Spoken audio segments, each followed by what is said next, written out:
Thank you for coming and joining us.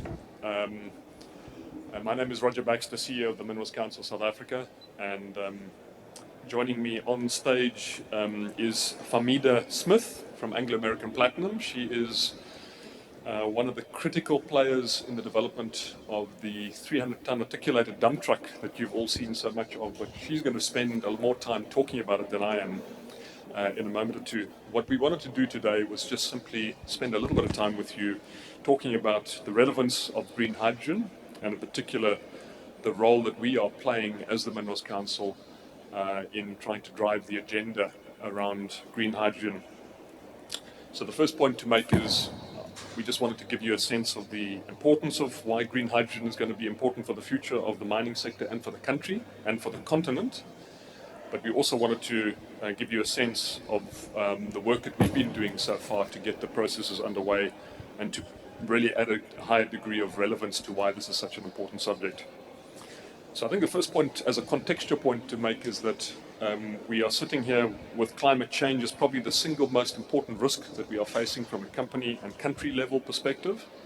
And clearly, if we do nothing, the results of climate change will end up being catastrophic at a particular point. So we all accept the science of climate change, and there was quite an interesting conversation a little bit earlier this morning about the just energy transition and some of the things that we are thinking about in this process. You all are aware that green hydrogen is produced via electrolysis. You want to be able to produce the green hydrogen from obviously renewable energy sources, because it's not green otherwise. And the process is split water into two parts, hydrogen and oxygen. It doesn't emit any greenhouse gas emissions, and it's probably the biggest single cost in terms of producing green hydrogen is obviously the electricity side. So at the moment at the global level, green hydrogen is generally costing $5 to $6 per kilogram. Grey hydrogen costs between $1.50 and $2, somewhere around there. And I think the big issue is how one, through economies of scale and focusing on production of green hydrogen, can really get the cost down to a much lower level. Why is South Africa so ideal for green hydrogen? We think that South Africa will become a global player in the game of green hydrogen. Why do we think that? First of all, we ranked in the top 10 sunniest countries in the world. I guess sunshine is quite an important component of the equation, and so we are very well placed to produce renewable energy from PVs and from wind.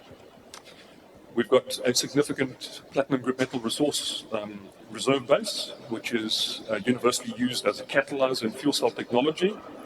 And based on our experience as a country in using the Fischer-Tropsch technology, we possess the know-how. And already, if you look at it on a grey hydrogen basis, South Africa, through Sasol, already produces 2% of global grey hydrogen as we sit.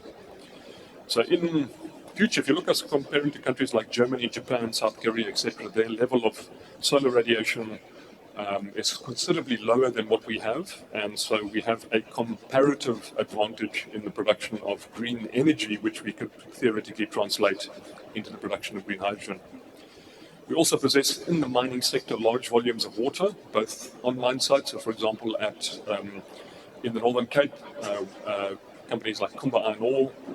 If you look at our gold operations, our platinum operations, we have access to sufficient water required to be able to do the hydrolyzing.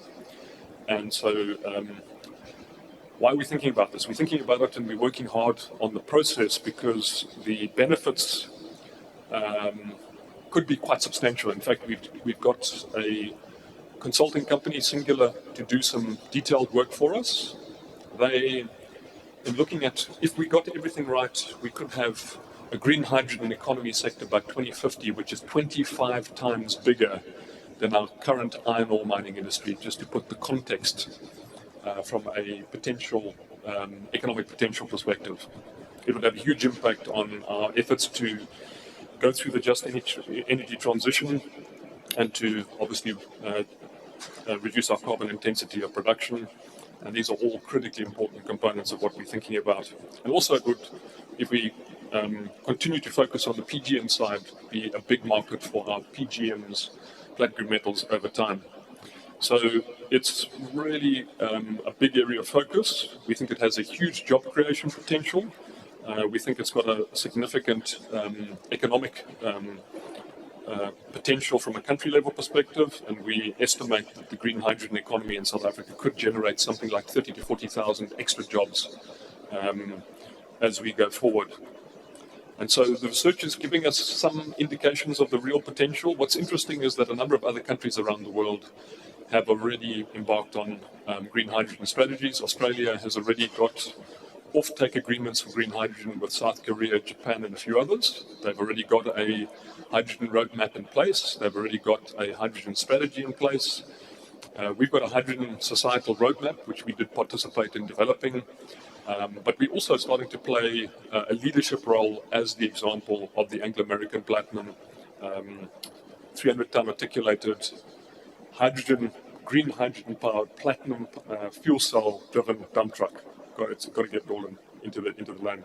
So we think there's a lot of linkages that can be made.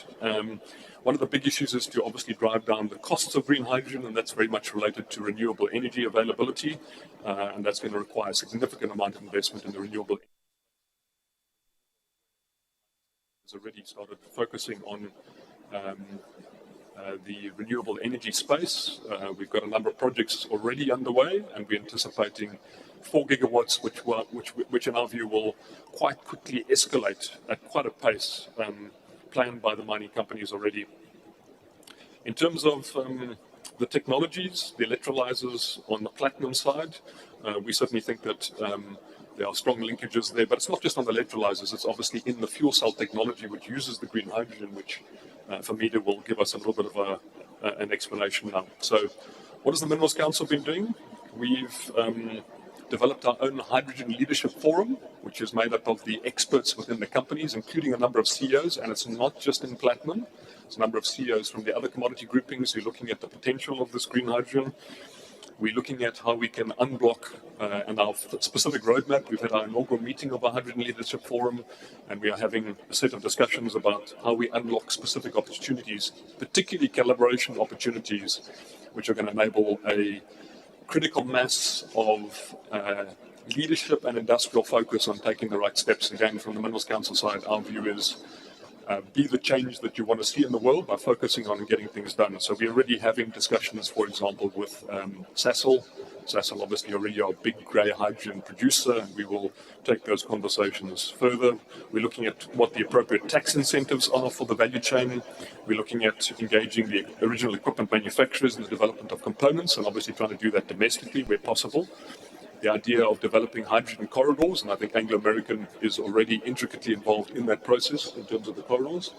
I'm sure Famida will talk a little bit about those hydrogen corridors, and then obviously engaging government on all the different policy aspects to make sure that we have a policy framework which is conducive to driving the green hydrogen process. We think the industry is well positioned to drive this process. We've got the capability, engineering, financial, and the balance sheets to be able to do so.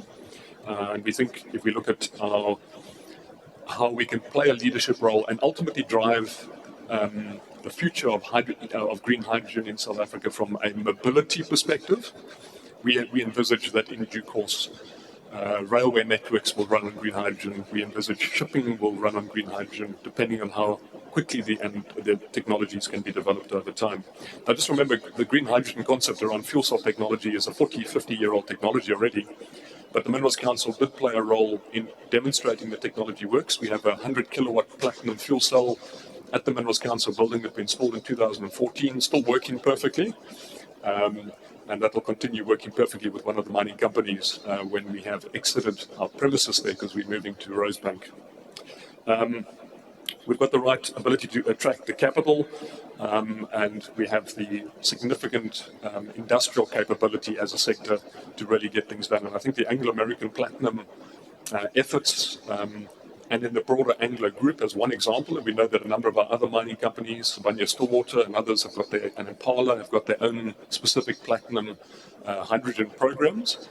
It's been really interesting to see how they've also advanced the technology from a real practical point of view, really putting in place, if you just look at the forklift program that the Impala Platinum have, I tried to borrow a forklift from them a short while ago just to demonstrate to some of the association members from the rest of the world that came to South Africa for a visit, and the Impala guys wouldn't lend me one because it was too busy.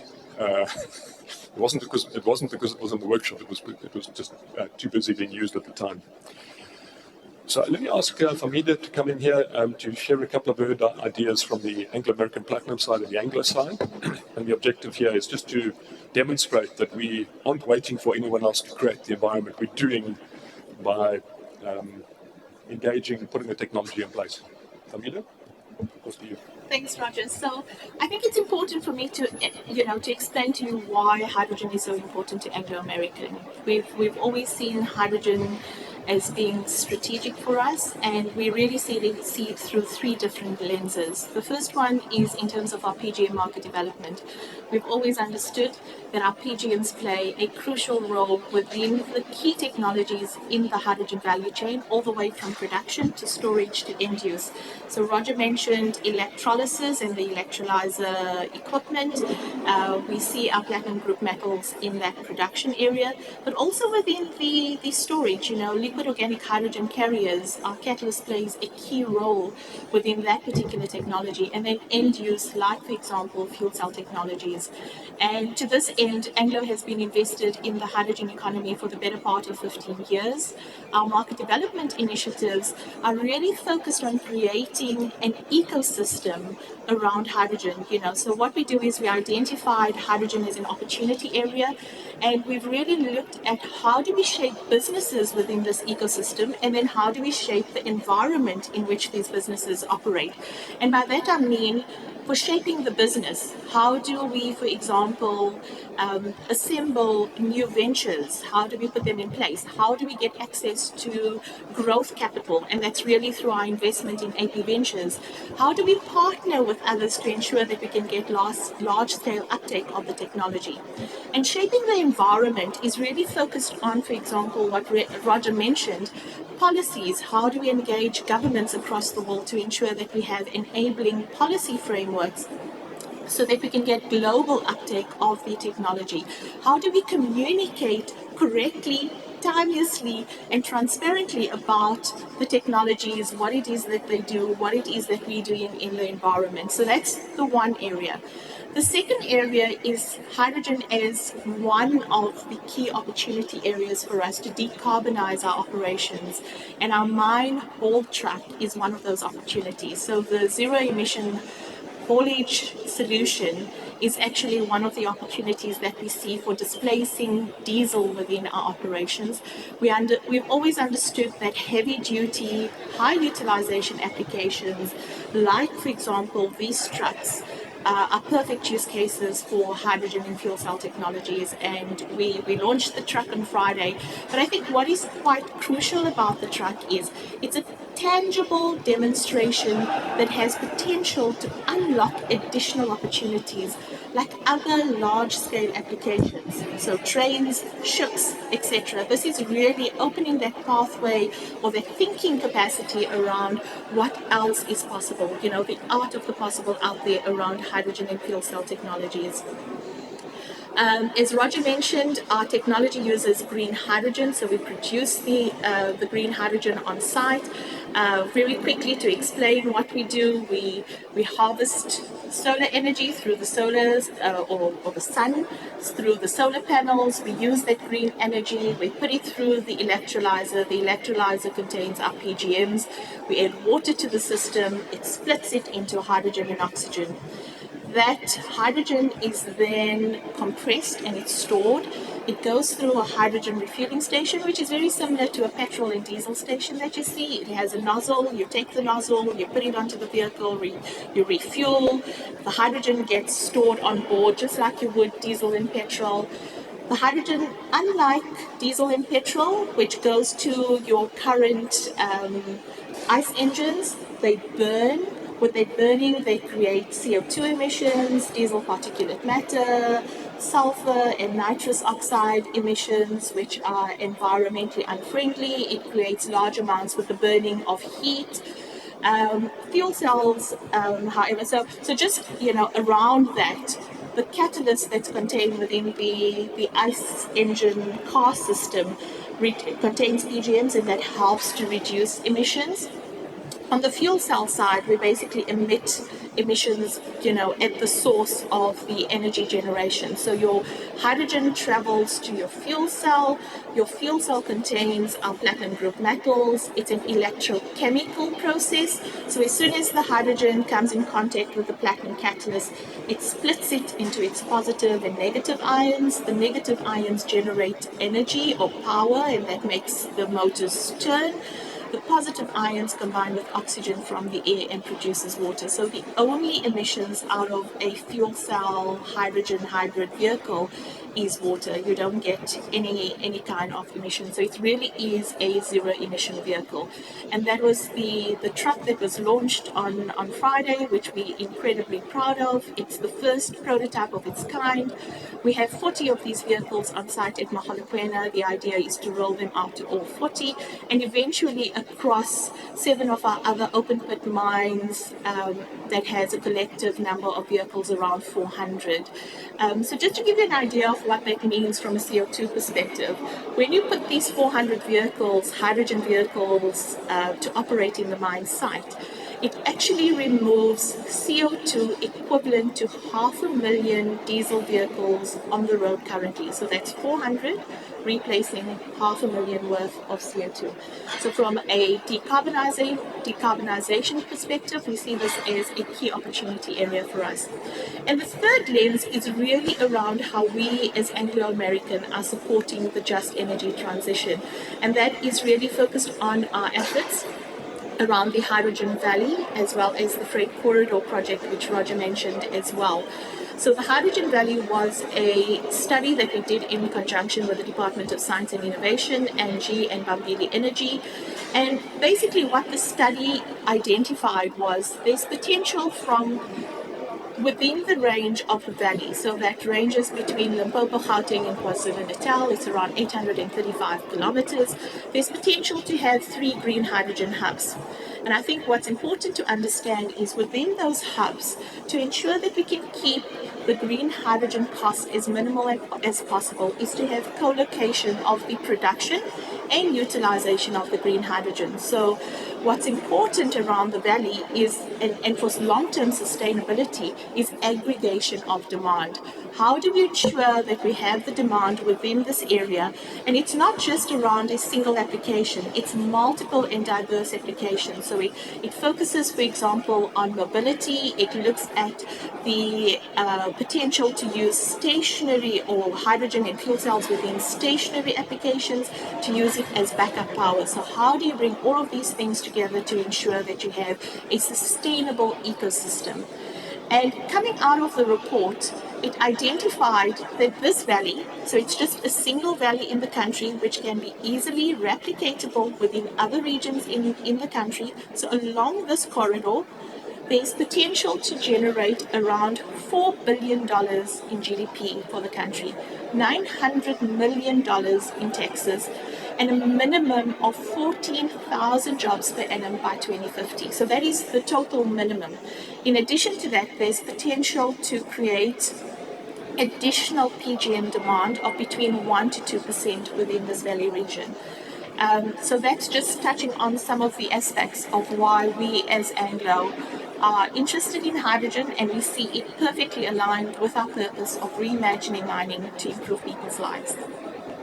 Well, Peter, thanks very much. And I mean, that's a perfect intro to inviting some questions. Just before I do that, one quick last comment from my side is, when you think about the journey towards zero net greenhouse gas emissions by 2050, yes, there's battery technology, but just remember that if you look at the battery technology, even if you take a Tesla vehicle, the energy density in the batteries hasn't yet achieved a level of density where you can run big articulated trucks on a continual basis without having a more permanent energy source, which comes in from a fuel cell. So what a fuel cell does, it's an electrochemical process. It's like having a continually fueled battery, which has got a fuel source coming in with zero emissions coming through it. that's certainly the way that I like to think about the way that a fuel cell operates. It's got no moving parts. It doesn't emit any emissions. It doesn't require oil changes. It doesn't require. I mean, obviously, there's certain things within a fuel cell that needs to be replaced every 7 or 8 years or so. The fuel stack, as we call it, and a few other things. But again, none of this is related to the heavy maintenance requirements that you see in other vehicles, in other forms of engines. But the critical thing is the energy density challenge in large-scale truck and rail and others.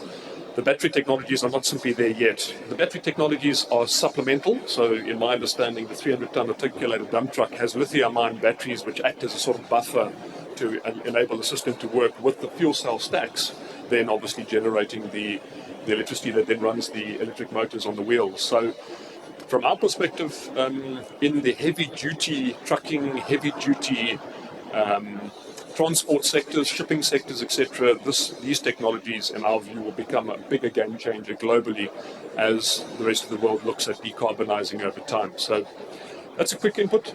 Amira, any last points on that one, or you? Yeah. So in terms of battery versus fuel cell, we always see it as complementary technologies. So when you look at transportation, you need a base electric vehicle. You need a small battery, or you need, like Roger said, a battery that can supplement your additional power requirements. So you have a base load power requirements, and then as you need additional things to happen, if it's a logistics truck, if you need to switch on an aircon and you need a little bit more power, you're going up the hill, that's where your battery kicks in and helps to give you that extra power. On the mine truck, it's as you're going up those hills while you're trying to dump the load, and how do you introduce that. So we always see it as complementary, and we do believe battery will have its space in the economy, but as Roger mentioned, heavy duty, high utilization, long distance applications, battery is not there yet, and hydrogen in fuel cells make sense. And just to give you an idea of why I say it makes sense, we do what we call a total cost of ownership.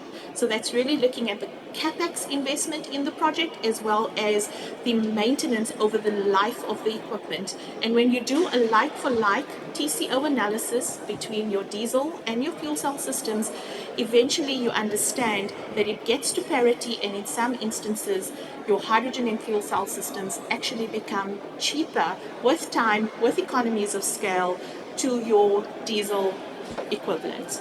And that's the work that we're doing on the hydrogen freight corridor. And there's work that we're doing on our mine haulage truck around this as well.